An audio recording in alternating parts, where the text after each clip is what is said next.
questions and comments. The Honourable for Barrie Innisfil.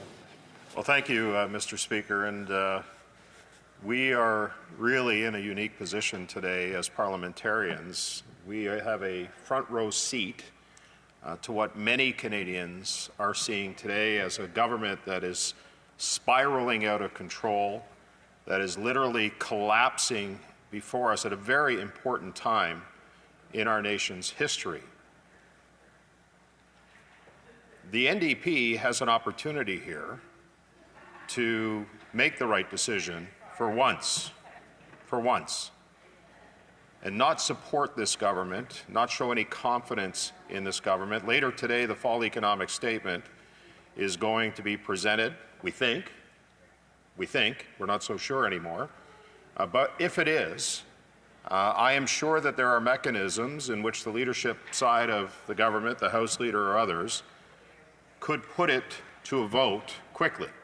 We could do it tonight, we could do it tomorrow, and I think that would signal whether in fact this House, as we know there are 70% of Canadians or more who don't have confidence in this government, but I think it would show that this House has no confidence in this government, save and except the NDP. So would the honourable member agree with me that we could, if we wanted to, put the fall economic statement to a vote immediately to show whether this House has confidence in the government? I suspect that not to be the case, which would then force an election where we can return to some normalcy, some decency, and some morality in this country led by a common-sense Conservative government. Thank you.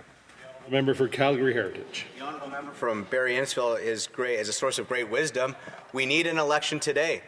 And if any of these NDP Liberal colleagues go back to their ridings and actually listen to their people, they'll hear exactly what we're hearing from not only our friends and neighbours in our ridings, but in theirs across the country. Every single member of Parliament here is hearing how badly Canadians want a carbon tax election today.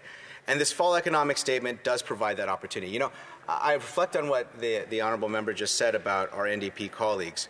I mean, they must be tormented over there in that caucus. I don't think they are. On one side, they have a leader who is so determined to focus on their own pension that they're forfeiting the entire party and its principles for the sake of power. Power that not even the finance minister, the actual Deputy Prime Minister of Canada, not the fake Deputy Prime Minister that the NDP leaders, but the actual Deputy Prime Minister of Canada resigned her cabinet post over, but the fake Deputy Prime Minister, the NDP leader, is determined to hold on to power for. You know, they talk about democracy and freedom in NDP and Liberal ranks, but here's an opportunity for them to accomplish that. Here's an opportunity for them to have a free vote on the fall economic update and call a carbon tax election that Canadians want today. Thank you very much.